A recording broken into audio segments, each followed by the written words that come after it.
a German krautrock rock band. Neu is German for new. They existed from 1971 to 1975. They had a bit of a reunion in the 80s. During their main period, they produced 3 albums. They were Klaus Dinger and Michael Rother.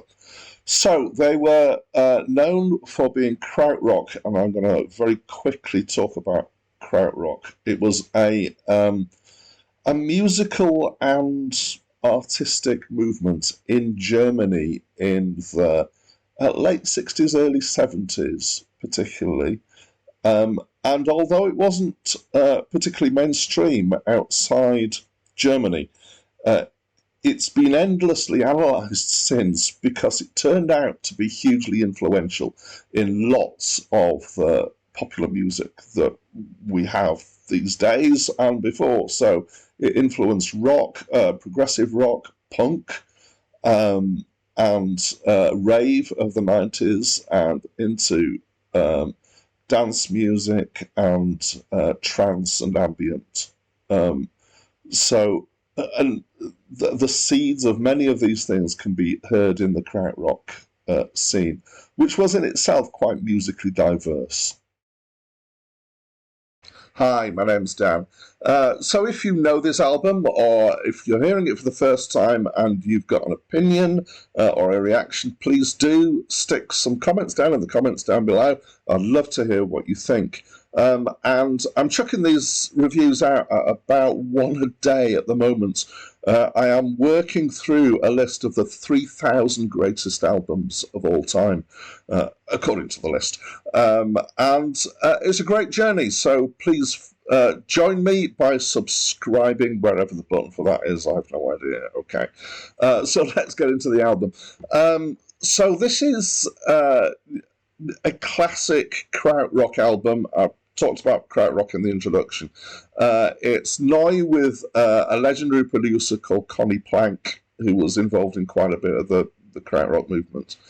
And it's a curious album in many ways. It's definitely experimental. And the core of this album is a drum beat, well, actually a drum pattern, which is called the Motorik. I'm not quite sure if my pronunciation is right, which was just emerging in krautrock at the time. I'm not going to go into the technical details of what it is, but if you listen to the album and listen to the tracks, you'll hear actually it has got the same drum pattern all the way, pretty much in all the tracks all the way through. So what I like to do with these reviews is that I like to do some context, I like to do some description, and I like to do some opinion, because after all, a review needs an opinion. And there's just a load of context and stuff to know about this, which I guess, for me, has certainly influenced the way I feel about the album, just having that knowledge of the background of what's going on. So part of what's happened here, and as you listen to the album, you can kind of pick this up, is that actually they only recorded a few of the songs in the studio, and then they ran out of money, or they ran out of their advance, and the publishing company refused to give them any more. And so they decided to effectively create the second side of this album by recycling the tracks from the first side. And this may seem like a lazy thing to have done, but it actually foreshadows a whole lot of the remix culture that is very much more prevalent in these days. But they particularly tried some interesting experiments using record players and tape players as well. But they tried doing it at different speeds, and some of the tracks are called something 78, which means they've taken the normal speed for the record and sped it up on the playback to 78. They've got ones that say 16, which means they've slowed it down. There's certainly ones where they've played around with the speed a bit. There's one where they've taken the record and, I presume, drilled a new hole, which is not actually in the centre, so that as it goes round, it's not properly centred, and this means that the sound goes as it goes round. There's another one that they used a cassette and recorded it and then played it back, but messed about with the recording process. So they've done a lot of strange things with it. However, at core, there are two important tracks on this album. So the first track is called Für immer, which means forever. I've got a bit of German, not a great lot. And that is a long track.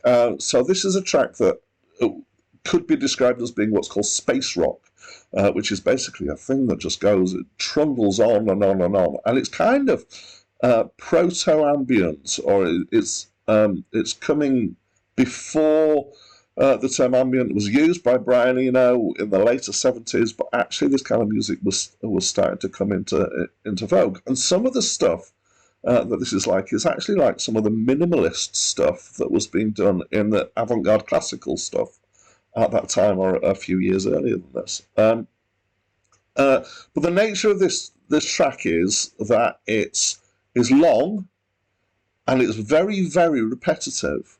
And it's basically got one chord and just got kind of some sound effects going on in the background, maybe little bits of vocalization. It's not always easy to tell where the vocal stuff's going on in this album. And certainly some playing around with a springline reverb. And it's creating a soundscape rather than something that's a tune and a set of chords that you follow.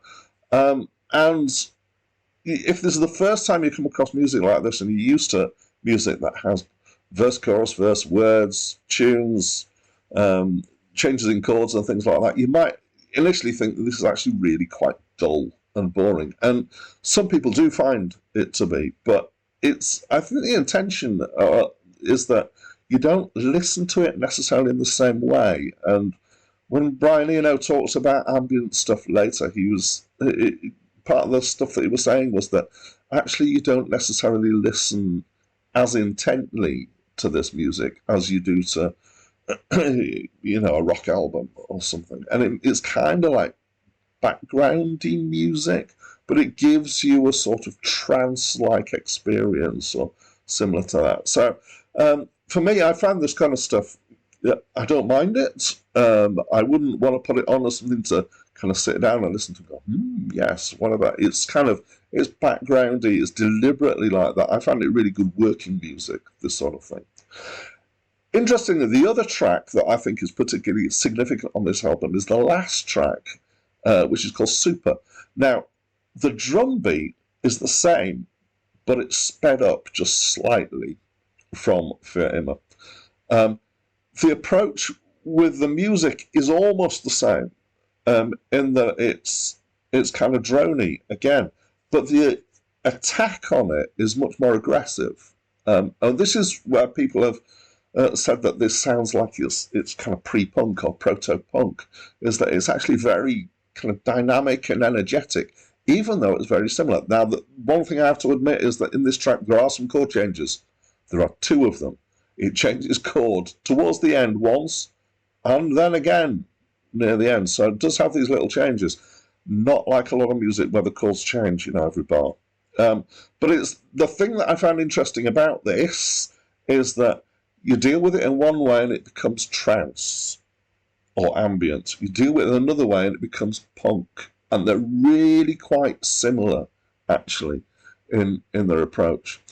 However, having done all that, putting that aside, what's it like as a listening experience? Or what is it like as an album to listen to? And without that context and the kind of intellectual stimulation of thinking, this is interesting, this is a thing that they're trying out, the experimentation, actually, I don't think it's that great as an album to listen to. So I'm going to give it a fairly low score, which is a balance between the fact that I probably wouldn't put this down as an album just to listen to in the background if I wasn't reviewing it. I might the first track for Emma, because I quite like that, even though it's kind of long and boring. But that's balanced with the kind of the interestingness to it and the experimentation with it. So that's it from me for now.